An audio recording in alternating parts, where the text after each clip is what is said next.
Alors, oui, je suis jaloux de Denis, parce que quand il y a Denis et moi en même temps, bah en fait on voit que Denis.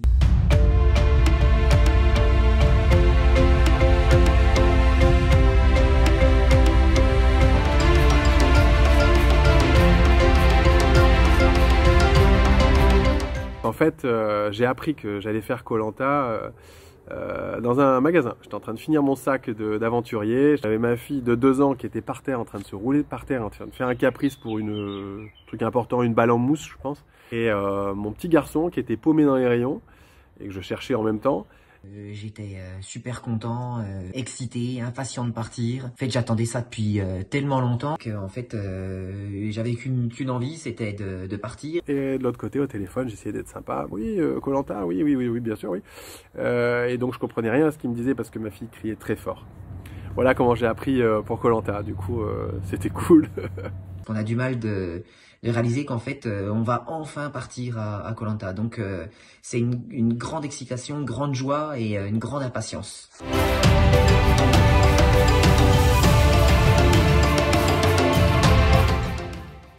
Au niveau sportif, je me suis pas plus préparé que ça parce que j'ai toujours été sportif et j'ai toujours fait du sport. Donc, je courais régulièrement, je faisais du VTT, je faisais de la muscu pour m'entretenir physiquement.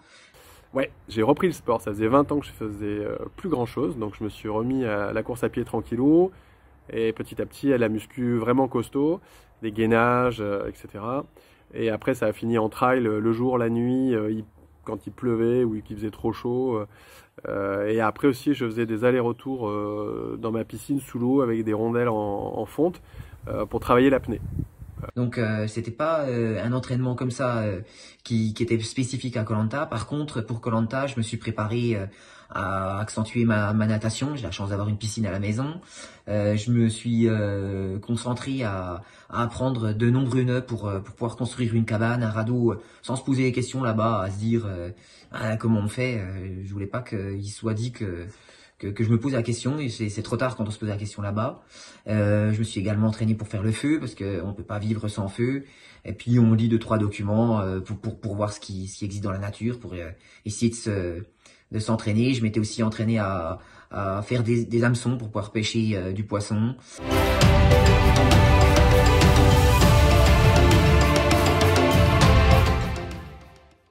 Alors Denis, c'est le boss de l'aventure, quoi. Je veux dire, c'est un peu le proviseur. Tu mouftes pas, quoi. Quand il est là, c'est t'écoutes ce qu'on te dit et puis tu vois.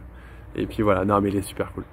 Alors, moi, je suis charismatique. Il paraît qu'il y a plein de gens qui me disent que moi, je suis charismatique et qu'à la télé, je dégage quelque chose. Alors, oui, je suis jaloux de Denis parce que quand il y a Denis et moi en même temps, bah, en fait, on voit que Denis. Donc, oui, bien sûr, Denis, il est charismatique. Denis, c'est Koh Lanta.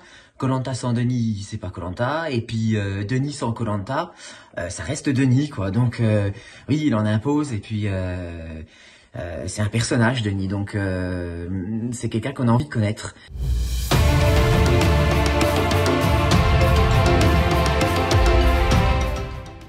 Bah, il faut croire parce que je pense avoir ratissé l'île de nord au sud, l'est à l'ouest et j'ai jamais rien trouvé. Ah, je peux vous dire que les colliers et les armes secrètes, ils sont très bien cachés sur l'île parce que j'ai cherché énormément et en fait j'en ai jamais trouvé, hein, donc c'est sûr que bon, on trouvera jamais.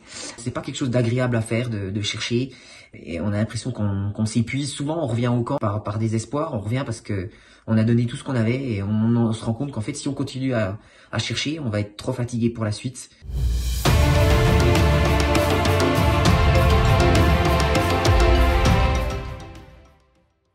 Ah, Théoura. Théoura, pour moi, c'est le gars auquel je m'identifie le plus. C'est un gars qui en fait pas des caisses, qui est sensible, mais qui aide tout le monde et par contre qui est un guerrier, quoi. Avec Théoura. Théoura a de l'avance. Le Tahitien sait gérer son stress. J'aurais bien aimé faire un Koh Lanta avec Freddy, de là à savoir si j'aurais aimé l'affronter, pourquoi pas. C'est gagné! La victoire est pour Freddy! Ou alors un Claude qui remporte beaucoup d'épreuves. Quelqu'un qui a du répondant, c'est ce que je cherchais à Koh Lanta. Donc quelqu'un qui va pas lâcher et puis qui va être tenace. C'est un aventurier que j'aurais aimé affronter sur Koh Lanta.